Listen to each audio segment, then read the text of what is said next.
All right, bring on the Fed speak, a CPI report, and another wave of top-tier earnings reports. Yahoo Finance's Alexandra Semenova has more on the week ahead. Alexandra, quiet week, right? Yeah, yet another busy week on Wall Street. Stocks will take their cue this week from the midterm elections on Tuesday and, of course, October's big CPI report on Thursday.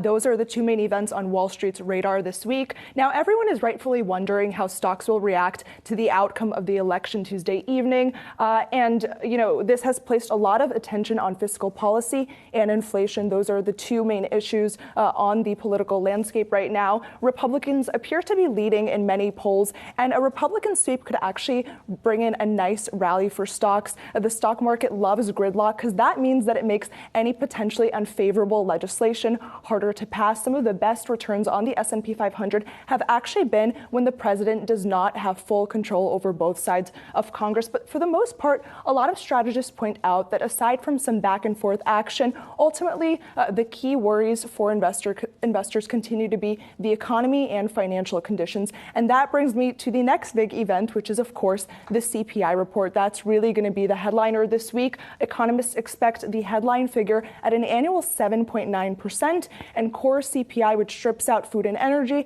at 6.5%. Now, that would mark some moderation in the data. But as Jay Powell said last week, inflation is not coming down nearly fast enough. And this week's report could really affirm Wall Street's bet that the Fed may raise its terminal rate past 5%. Wow. So it's going to be a busy week in Washington, but earnings season, that's still underway. So what's going on in the corporate front?